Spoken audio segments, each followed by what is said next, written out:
ang Pilipinas seryoso na sa pagpili ng mga karagdagang pang FA-50PH light combat aircraft. Ayon nga po sa mga sources ay pinaplano na ng ating bansa na bumili ng mga eroplanong ito sa lalong madaling panahon. Yan ang pag-uusapan natin, pero bago yan, kung bago ka lang sa aking channel ay huwag mong kalimutang mag-like, subscribe at i-hit mo na rin ang notification bell button para lagi kang updated sa mga bagong videos natin.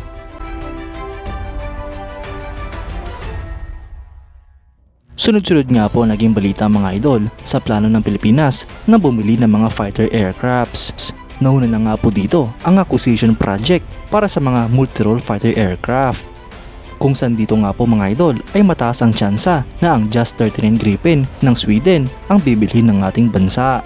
Sumunod naman na balita mga idol ang plano ng Pilipinas na bumili ng mga segunda manong F-16 Fighting Falcons. Dito naman nga po ay nagbigay na ng approval ang Estados Unidos para sa ating bansa na mag-acquire ng mga F-16 bago man o segunda mano.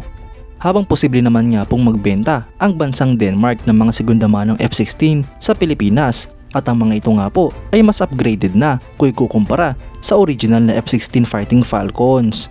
At ngayon nga po ay may isa pang bagong balita patungkol sa plano ng Philippine Air Force na dagdagan pa ang mga FA-50PH light combat aircraft ng ating bansa. Kamakailan lamang mga idol ay nag-offer ang South Korea ng kanilang mga bagong version ng FA-50PH. Ito nga po ay mas modernong version at mas malakas kung ikukumpara sa mga FA-50PH na ginagamit ng ating bansa. Kung sakasakaling matuloy nga po ito mga idol ay bukod pa ito sa multi-role fighter aircraft acquisition project ng Philippine Air Force at sa planong pagbili ng mga segunda manong F-16s. Kapag naisakatuparan nga po ito mga idol ay siguradong dadami ang mga fighter aircraft ng Pilipinas sa mga susunod na taon. Ang FA-50PH mga idol ay nagmula sa Korea Aerospace Industries KAI T-50 Golden Eagle. Ito nga po ay isang family ng South Korean Supersonic Advanced Jet Trainers and Light Combat Aircraft na dinevelop ng Korea Aerospace Industries kasama ang Lockheed Martin. Ang eroplanong ito mga idol ay ang kauna-unahang indigenous supersonic aircraft ng South Korea at isa sa kukunting mga eroplano sa buong mundo na supersonic trainers. Ang development nga po sa eroplanong ito mga idol ay nagsimula noong late 1990s habang ang maiden flight naman ito ay naganap noong 2002. Ito nga po ay unang pumasok sa serbisyo ng Republic of Korea Air Force noong 2005. Sunod naman nga po nag-develop ng mga iba't ibang variants ito tulad ng aerobatic and combat variants na T-50B, TA-50 at FA-50. Sinimulan nga pong i-produce ang mga ganitong klaseng eroplano noong 2001 hanggang sa kasalukuyan at meron na nga pong mahigit sa 200 units ang mga nagawang ganito. Ang mga current military operators nito mga idol ay ang Indonesia, Iraq, Malaysia, Pilipinas, Poland, South Korea at Thailand.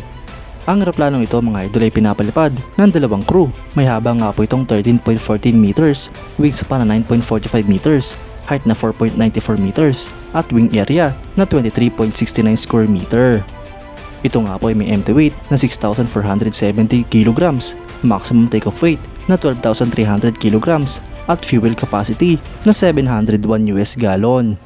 Para naman sa power plant ay meron nga po itong isang General Electric F404 GE102 afterburning turbofan engine. Ito nga po ay may maximum speed na 1,837.5 km per hour o Mach 1.5.